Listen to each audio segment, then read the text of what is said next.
Okay, ಈಗ ಸ್ವತಃ ನಗರಾಭಿವೃದ್ಧಿ ಸಚಿವರಾಗಿರುವಂತಹ ಭೈರತಿ ಸುರೇಶ್ ಅವರು ನಮ್ಮೊಟ್ಟಿಗೆ ದೂರವಾಣಿ ಸಂಪರ್ಕದಲ್ಲಿದ್ದಾರೆ. ಸರ್ ನಮಸ್ತೆ. ನಮಸ್ಕಾರ ಸರ್. ಮೈಸೂರು ನಗರಾಭಿವೃದ್ಧಿ ಪ್ರಾಧಿಕಾರದಲ್ಲಿ ಆಗಿದೆ ಅನ್ನೋ ಹಗರಣಕ್ಕೆ ಸಂಬಂಧಪಟ್ಟ ಹಾಗೆ ನಿಮ್ಮ ರಾಜೀನಾಮೆಗೆ ಆಗ್ರಹಿಸಿದ್ದಾರೆ ಬಿಜೆಪಿ ಶಾಸಕರು. ಏನ್ ಹೇಳ್ತೀರಿ ಮೊದಲಿಗೆ ಈ ಬಗ್ಗೆ? ಏನ್ ಹಗರಣ? ಮೈಸೂರು ನಗರಾಭಿವೃದ್ಧಿ ಪ್ರಾಧಿಕಾರದಲ್ಲಿ ಹಗರಣ ನಡೆದಿದೆ ಅನ್ನೋ ಆರೋಪ ನಿಮ್ ಗಮನಕ್ಕೆ ಬಂದಿಲ್ವಾ ಸರ್? ಏನ್ ಹಗರಣನೇ ಏನ್ ಗೊತ್ತಿಲ್ಲಲ್ಲ ಸರ್. ಏನ್ ವಾಟ್ ಇಸ್ ದ ಮ್ಯಾಟರ್? 1968ರಲ್ಲಿ ಸರ್ಕಾರ ವಶಕ್ಕೆ ಪಡಿಸ್ಕೊಂಡಿದ್ದಂತಹ ಜಾಗಕ್ಕೆ ಈಗ 60 ವರ್ಷದ ಬಳಿಕ ಅವರಿಗೆ ಭೂಮಿ ಪರಭಾರೆ ಮಾಡಲಾಗಿದೆ. ಆ ಮೂಲಕ ಕೋಟ್ಯಾಂತರ ರೂಪಾಯಿಯಲ್ಲಿ ಹಗರಣ ಮಾಡಿದ್ದಾರೆ ಅಂತ ಮೂಡಾದಲ್ಲಿ ದೊಡ್ಡ ಹಗರಣವನ್ನ ಬಯಲಿಗೆಳೆದಿದ್ದೀವಿ ಅಂತ ಆರೋಪ ಮಾಡ್ತಿದ್ದಾರೆ ಶಾಸಕ ಶ್ರೀವತ್ಸ ಅವರು. ಸರ್, ಮೂಡ ಅನ್ನೋದು it's a board. Okay, board ಅಲ್ಲಿ ನೀವು ಯಾರು ಹೇಳಿದ್ರಂದ್ರೆ ಇವರು ಯಾರು Srivatsa is also an a member. Board ಅಲ್ಲಿ ಆಗೋ ತೀರ್ಮಾನಗಳು ಯಾವುದು ಸರ್ಕಾರಕ್ಕೆ ಬರಲ್ಲ.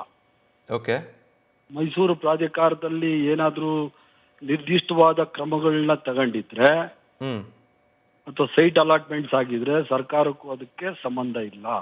ಓಕೆ, ಮೂಡ ಪ್ರಾಧಿಕಾರದಿಂದ ಸೈಟ್ ಹಂಚಿಕೆ ಮಾಡಿದ್ರೆ ಅದಕ್ಕೆ ಒಡೆ ಪ್ರಾಧಿಕಾರ. ನಾನು ಈಗ ಮಂತ್ರಿ. ಮೂಡ ಯಾವಾಗಿಂದ ಸ್ಟಾರ್ಟ್ ಆಗಿದೆ ಆವಾಗಿಂದನೂ ಮೂಡ ಅನ್ನೋದೊಂದು ಸ್ವಾಯತ್ತ ಸಂಸ್ಥೆ. ಆ ಸಂಸ್ಥೆಯಿಂದ ಯಾವುದೇ ಸೈಟ್ ಅಲಾಟ್ಮೆಂಟ್ಸ್ ಇನ್ನೊಂದು ಅಲಾಟ್ಮೆಂಟ್ಸ್ ಆದ್ರೆ ಅದಕ್ಕೆ ನೇರವಾಗಿ ಹೊಣೆ ಮೂಡ ಇವ್ರು ಯಾರ ಮೆಂಬರ್ಸ್ ಇರ್ತಾರಲ್ಲ, ಮೆಂಬರ್ಸು ಮತ್ತೆ ಅಧಿಕಾರಿಗಳು. ಓಕೆ, ನನಗೂ ಅದಕ್ಕೆ ಸಂಬಂಧನೇ ಇಲ್ಲ. ಬಟ್ ನಗರಾಭಿವೃದ್ಧಿ ಸಚಿವರಾಗಿ ನಿಮ್ಮ ಅಧೀನಕ್ಕೆ ಬರೋದಿಲ್ವಾ ಸರ್ ಇದು? ನಗರಾಭಿವೃದ್ಧಿ ಸಚಿವನಾಗಿ ನನ್ನ ಹಗರಣಕ್ಕೆ ಬರ್ತದೆ, ನನ್ನ ಅಧೀನಕ್ಕೆ ಬರ್ತದೆ. ಸೈಟ್ ಹಂಚಿಕೆ ನನಗೆ ಬರಲ್ಲ. ಹೌದು, ಬಟ್ ಈ ರೀತಿ ಆರೋಪ ಕೇಳಿ ಬಂದಾಗ ನೀವು ಗಮನ ಹರಿಸ್ಲಿಲ್ವಾ, ಮಾಹಿತಿ ಪಡ್ಕೊಳ್ಳಿಲ್ವಾ ಆ ಬಗ್ಗೆ? ಯಾರು ಕೊಟ್ಟರು ನನಗೆ ಕಂಪ್ಲೇಂಟ್?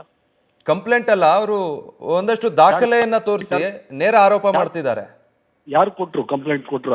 ಜೊತೆಗೆ ಮುಖ್ಯ ಕಾರ್ಯದರ್ಶಿಗೆ ಲೆಟರ್ ಕೂಡ ಬರೆದಿದ್ದಾರೆ ಕೃಷ್ಣರಾಜ ಕ್ಷೇತ್ರದ ಶಾಸಕರು. ಮುಖ್ಯ ಕಾರ್ಯದರ್ಶಿಗೆ ಲೆಟರ್ ಬರ್ದಿರ್ಬೋದು, ನನಗೆ ಬರ್ದಿಲ್ಲ. ಓಕೆ, ನನಗೆ ಬರ್ದಿಲ್ಲ ಸರ್. ನನಗೆ ಬರ್ದೂ ಇಲ್ಲ, ನನಗೆ ಹೇಳೂ ಇಲ್ಲ.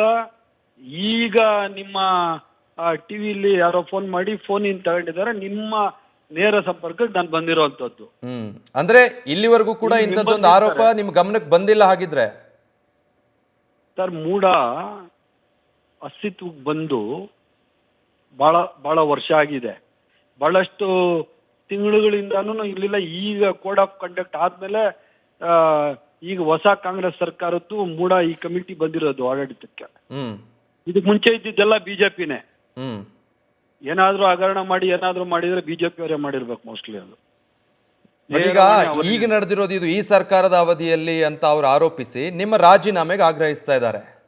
ಫಸ್ಟ್ ಮೂಡ ಮೆಂಬರ್ ಆಗೋರಲ್ಲ, ಅವ್ರು ಯಾರೋ ಮೆಂಬರ್, ಅವ್ರ ರಾಜೀನಾಮೆ ಕೊಟ್ಬಿಟ್ಟು ನನ್ನ ರಾಜೀನಾಮೆ ಕೊಡಕ್ಕೆ ಹೇಳಿ. Is the member, not me. Non member ಅಲ್ಲ ಅದಕ್ಕೆ. ಮೂಡಾಗ ನಾನ್ ಮೆಂಬರ್ ಅಲ್ಲ ಸರ್.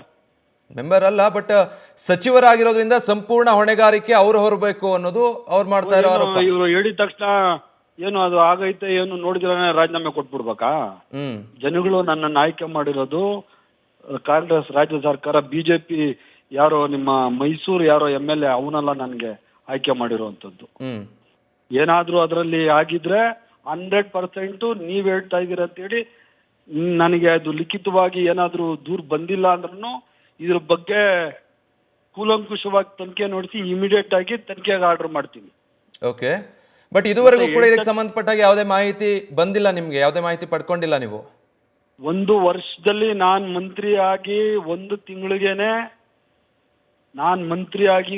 ತಿಂಗಳಿಗೇನೆ ಕಮಿಟಿ ಕಾನ್ಸ್ಟಿಟ್ಯೂಟ್ ಮಾಡಿ ಕೋರ್ಟ್ ಆರ್ಡರ್ಸ್ ಯಾವ್ದಿದಾವೆ, ಕೋರ್ಟ್ ಆರ್ಡರ್ಸ್ ಬಿಟ್ಟು ಯಾವುದೇ ಬಡ್ಡಿ ನಿವೇಶನ ಕೊಡಬಾರ್ದು ಅಂತ ಹೇಳಿ ವೆರಿ ಫಸ್ಟ್ ಅಲ್ಲೇನೆ ಅದಕ್ಕೆ ಆರ್ಡರ್ ಮಾಡಿದೀವಿ. ಅದಕ್ಕೆ ಕೋರ್ಟ್ ಆದೇಶ, ಸನ್ಮಾನ್ಯ ನ್ಯಾಯಾಧೀಶರಿಂದ ಯಾವ್ದಾದ್ರು ಆದೇಶದ ಹೊರತು ಯಾವುದೇ ಬದಲಿ ನಿವೇಶನಗಳು ಕೊಡಬಾರ್ದು ಅಂತ ಆರ್ಡರ್ ಮಾಡಿ ನಾನು ಮಿನಿಸ್ಟರ್ ಆಗಿ 1 ತಿಂಗಳಿಗೆ ಮಾಡಿರುವಂಥದ್ದು. ಓಕೆ, ಯಾವ್ದು ಈ ಹಗರಣನೂ ಏನು ಗೊತ್ತಿಲ್ಲ, ಯಾವ್ದು ಗೊತ್ತಿಲ್ಲ ನಂಗೆ. ಹಂಗಿದ್ರೆ ಆವಾಗಲೇ ತನಿಖೆಗೆ ಆದೇಶ ಮಾಡಿ ಮಾನ್ಯ ನ್ಯಾಯಾಲಯಗಳ ಆದೇಶ ಹೊರತುಪಡಿಸಿ ಯಾವುದೇ ಬದಲಿ ನಿವೇಶನಗಳು ಕೊಡಬಾರ್ದು ಅಂತ ಹೇಳಿ 1 ವರ್ಷಕ್ಕೆ ಮುಂಚೆನೆ 1 ವರ್ಷ ಆಯ್ತು ನಾನು ಆರ್ಡರ್ ಮಾಡಿ, ಹೆಚ್ಚು ಕಮ್ಮಿ 1 ತಿಂಗಳು ಹೆಚ್ಚು ಕಡಿಮೆ ಮಾಡಿದ್ದೀನಿ ಮೋಸ್ಟ್ಲಿ ಅದನ್ನು. ಓಕೆ. ಇವ್ರು ಯಾರೋ ರಾಜಕಾರಣಕ್ಕೋಸ್ಕರ ಇವ್ರು ಯಾರೋ ಆರೋಪ ಮಾಡಿದ್ರೆ ಇವ್ರಿಗೆಲ್ಲ ನಾನು ಉತ್ತರ ಹೇಳೋಂಥ ಅವಶ್ಯಕತೆ ಇಲ್ಲ. ಜನಕ್ಕೆ ನಾನು ಉತ್ತರ ಹೇಳ್ಬೇಕು, ಮೈಸೂರಿನ ಜನತೆಗೆ ನಾನು ಉತ್ತರ ಹೇಳ್ಬೇಕು. ಅವ್ರು ಯಾರಾದ್ರೂ ನಾನು ಕರೆಕ್ಟಾಗಿ ದಾಖಲೆ ಕೊಟ್ರೆ ಸೂಕ್ತವಾಗಿ ಇದನ್ನ ತನಿಖೆ ನಡೆಸಿ ಯಾರಾದ್ರೂ ತಪ್ಪು ಮಾಡಿದ್ರೆ ಅವ್ನು ಸಸ್ಪೆಂಡ್ ಮಾಡ್ತೀವಿ, ಜೈಲ್ಗೂ ಸಹ ಕಳಿಸ್ತೀವಿ. ಓಕೆ. ಬಟ್ ಈಗ ಬಿಜೆಪಿಯವರು ಬಿಂಬಿಸ್ತಾ ಇರೋದು ಹೇಗೆ ಅಂದ್ರೆ, ವಾಲ್ಮೀಕಿ ನಿಗಮದ ಹಗರಣ ಏನಾಯ್ತು ಅದಕ್ಕಿಂತ 10-20 ಪಟ್ಟು ದೊಡ್ಡ ಹಗರಣ ಇಲ್ಲಿ ಆಗೋಗಿದೆ ಮೂಡಾದಲ್ಲಿ, ಸಚಿವರಿಗೆ ಗೊತ್ತಿಲ್ಲದೆ ಇದಾಗತ್ತಾ ಅಂತ. ಏನು ಸಚಿವರ ಗಮನಕ್ಕಿಲ್ಲದೆ ಇದಾಗತ್ತಾ ಅನ್ನೋದು ಅವ್ರ ಆರೋಪ. ಸಚಿವರ ಗಮನಕ್ಕೆ ಆಗಿದೆ ಅಂತ ಗೊತ್ತಿಲ್ಲ. ಆಗಿದ್ರೆ ಸಚಿವನ ಗಮನಕ್ಕೆ ಬರ್ದಿರಾನೇ ಆಗಿರೋದು 100%. ನಾನು ಹೇಳಿದ್ನಲ್ಲ, ಇದರಲ್ಲಿ ಮೂಡಲ್ಲಿ ನಾನು ಮೆಂಬರ್ ಅಲ್ಲ. 11 ತಿಂಗಳ ಮುಂಚೆನೆ ಆದೇಶ ಕೊಟ್ಟಿದ್ದೀವಿ. ಕೋರ್ಟ್ ಆದೇಶಗಳ ಹೊರತು ಸರ್, ಕೋರ್ಟ್ ಆದೇಶ ಮಾಡಿ ನಿರ್ದಿಷ್ಟವಾಗಿ ಕೇಸಸ್ ಇರ್ತದೆ ಕೋರ್ಟ್ಸ್ದು, ಇಂತಿಂತವ್ರಿಗೆ ನಿವೇಶನ ಕೊಡ್ಬೇಕು, ಬದ್ಲಿ ನಿವೇಶನ ಕೊಡ್ಬೇಕು, CS ಸೈಟ್ಸ್ ಕೊಡ್ಬೇಕು ಅಂತ ಹೇಳಿ. ಅಂತೂ ಬಿಟ್ಟು ಯಾರಿಗೂ ಸೈಟ್ಸ್ ಕೊಡಬಾರ್ದು ಅಂತ ಹೇಳಿ 11 ತಿಂಗಳಾಗಿದೆ ನಾನು ಆರ್ಡರ್ ಮಾಡಿ. ಓಕೆ. ಬೇಕಾದ್ರೆ ಆ ದಾಖಲೆನೇ ನಿಮ್ಗೆ ಕೊಟ್ಟು ಕಳಿಸ್ತೀನಿ ನಿಮ್ ಟಿವಿಗೆ ಬೇಕಾದ್ರೆ. ನಾನೇ ಸ್ವತಃ ಸೈನ್ ಮಾಡಿ ಕಳಿಸಿರುವಂತದ್ದು. ಬರೀ ಮೈಸೂರಿಗೆ ಅಲ್ಲ, ಇಡೀ ಕರ್ನಾಟಕ ರಾಜ್ಯದಲ್ಲಿ ಯಾವ್ಯಾವ ಪ್ರಾಧಿಕಾರಗಳಿದಾವೆ ಎಲ್ಲಾ ಪ್ರಾಧಿಕಾರಗಳಿಗೂ ಮೀಟಿಂಗ್ ಮಾಡಿ ಈ ಸುತ್ತೋಲೆ ನಾನು ಕೊಟ್ಟಿರುವಂತದ್ದು. ಕಳೆದ ಸರ್ಕಾರದಲ್ಲಿ ಬಿಜೆಪಿ ಅವ್ರು ಏನಾದ್ರು ಆತರ ಸಿಸ್ಟಮ್ ಮಾಡಿದ್ರೆ ಇದು ಸ್ಟಾಪ್ ಮಾಡಬೇಕು, ಇಂಡಿವಿಜುವಲ್ ಆಗಿ ಯಾವುದೇ ಬದ್ಲಿ ಬದ್ಲಿ ನಿವೇಶನಗಳು ಕೊಡಬಾರ್ದು ಅಂತ ಹೇಳಿದೀನಿ. ಭೈರತಿ ಸುರೇಶ್ ಅವರೇ, ಒಂದೇ ನಿಮಿಷ ಹಾಗೆ ಸಂಪರ್ಕದಲ್ಲಿ. ಈಗ ರಾಜ್ಯ ಬಿಜೆಪಿ OBC ಮೋರ್ಚಾದ ಅಧ್ಯಕ್ಷರಾಗಿರುವಂತಹ ನಾನು ಅವ್ರ ಜೊತೆ ಎಲ್ಲ ರಘು ಕೌಟಿಲ್ಯ ಅವರಿದ್ದಾರೆ ಸರ್, ಆರೋಪ ಮಾಡಿರೋದ್ರಿಂದ. ಗೊತ್ತಿಲ್ಲ ಸರ್ ಅವ್ರು ಯಾರು ನನ್ಗೆ ಗೊತ್ತಿಲ್ಲ. ಒಂದೇ ನಿಮಿಷ, ರಘು ಕೌಟಿಲ್ಯ ಅವರೇ ಕೇಳಿಸ್ತಾ ಇದೆಯಾ? ಸಾಮಾನ್ಯ ಪ್ರಜೆ ಕಣ್ರಿ, ಗೊತ್ತಿಲ್ಲ ಅವ್ರ ಜೊತೆ ಮಾತಾಡಲ್ಲ ಅಂದ್ರೆ ನೀವೇನ್ ದಿವಾನನ? ಮೇ ಬಿ ಭೈರತಿ ಸುರೇಶ್ ಅವರು ಕಾಲ್ ಕಟ್ ಮಾಡಿದ್ರು ಅನ್ಸುತ್ತೆ.